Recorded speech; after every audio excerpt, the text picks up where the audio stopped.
بخاری صاحب، بچپن میں حضرت امام کی جو ملاقات ہوئی مامون الرشید عباسی سے، وہ بتائیے ذرا، بہت ہی، میں تو جب بھی وہ سنتا یا پڑھتا ہوں بالکل دنگ رہ جاتا ہوں۔ بسم اللہ الرحمن الرحیم، اللہم صلی علی سیدنا مولانا محمد وعلی آل سیدنا مولانا محمد بارک وسلم وصلی علیہ۔ بہت شکریہ حضور والا۔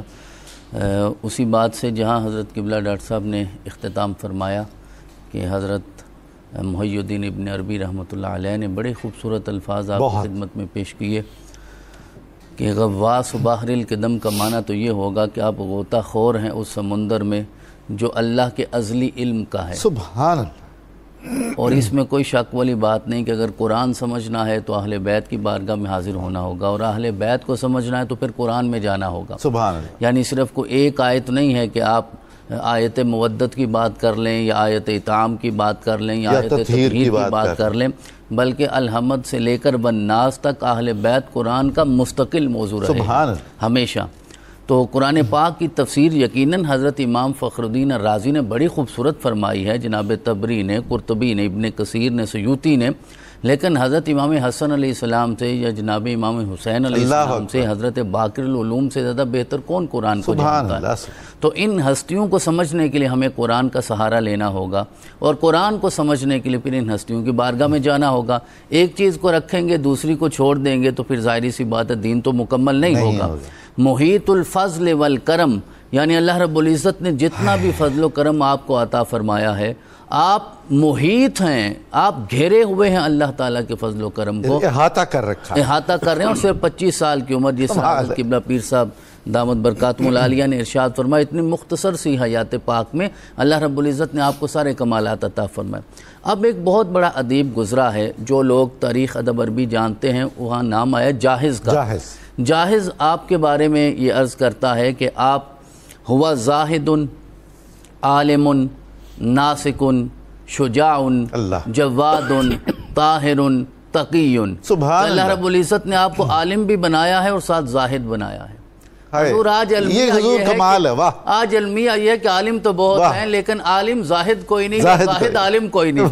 تو آپ کی ہستی میں یہ دونوں چیزیں میرے رب نے جمع فرما دیں۔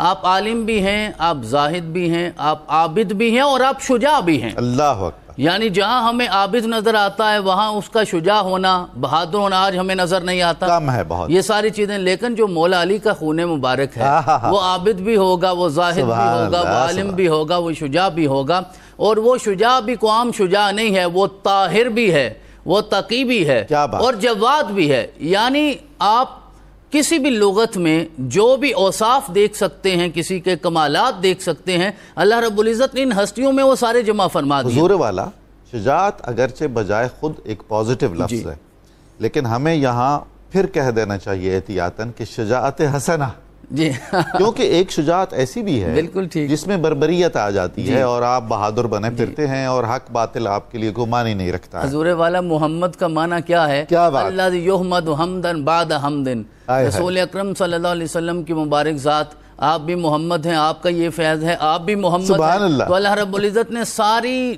صفات کا آپ کو جامع بنایا ہے، یہ سارے کمالات عطا فرمائے۔ اور اس خاص واقعے کی طرف آپ نے حکم ارشاد فرمایا جو بالکل آپ کی عمر مبارک اس وقت 9 سال ہے۔ اچھا، 9 سال عمر مبارک ہے، اور وہ واقعہ آپ کی فہم و فراست پہ، آپ کے تدبر پہ، اور آپ کے شجاع ہونے پہ، آپ کی طہارت پہ دلالت کر رہا ہے کہ یہ عباسی حاکم مامون الرشید۔ اور جس طرح آپ نے انٹرو میں ارشاد فرمایا، میں بھی ایک جملہ عرض یہ کرنا چاہتا ہوں کہ یہ سارے لوگ جو آئے تھے اہل بیت کو ختم کرنے کے لیے، دنیا نے دیکھا انہوں نے خود اپنے رشتہ داروں کو اپنے ہاتھوں سے مارا۔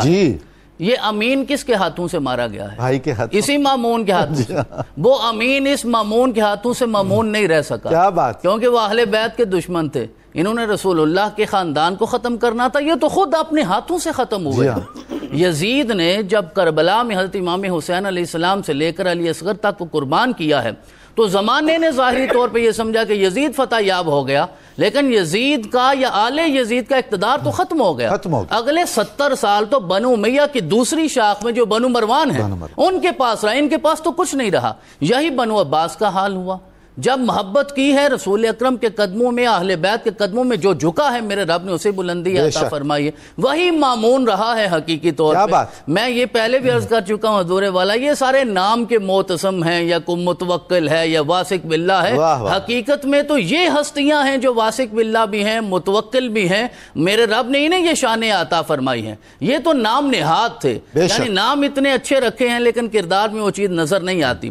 تو مامون الرشید گزر رہا تھا، شاہی قافلہ جا رہا، بچے کھیل رہے تھے اور آپ ساتھ ان کی، آپ کھیل نہیں رہے تھے، آپ بچوں کی سرپرستی فرما رہے تھے، اور وہ جب گزرا تو بچے بھاگ گئے خوف کی وجہ سے، بادشاہ کو دیکھ کے، اس کا کر و فر دیکھ کے، لیکن آپ وہاں تشریف فرما رہے، کیونکہ 9 سال کی عمر میں بھی آپ شجاع تھے، یعنی شجاع کے لیے ضروری نہیں کہ آپ 18 سال کی عمر میں جا کے ہوئے، آپ وہیں تشریف فرما رہے۔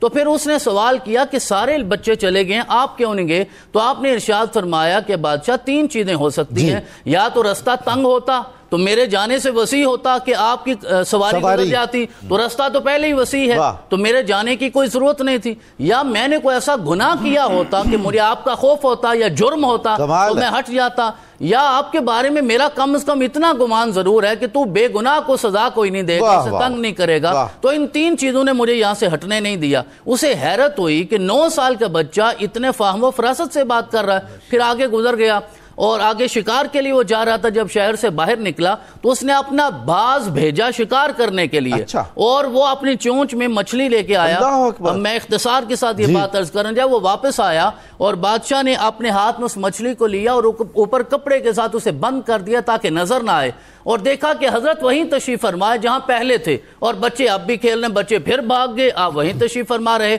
اس نے کہا یہ بتائیے کہ میرے ہاتھ میں کیا ہے؟ تو آپ نے علم لدنی کے ساتھ ارشاد فرمایا کہ خلیفہ وقت ہے، بادشاہ وقت ہے، حاکم وقت، اللہ رب العزت نے اپنے دریائے قدرت میں مچھلیاں پیدا کر رکھی ہیں، چھوٹی چھوٹی بڑی بڑی مچھلیاں ہیں، اور سلاطین وقت انہی مچھلیوں کا شکار کر کے اپنے باز کے ذریعے اب اہل بیت نبوت کے علم کا امتحان رہے۔ تو آپ نے ایسا جواب دیا کہ جس کے بعد وہ بالکل بے خود ہو گیا۔ تو یہ اللہ رب العزت نے بچپن میں ان ساری صفات کا آپ کو جامع۔ سبحان اللہ، سبحان اللہ۔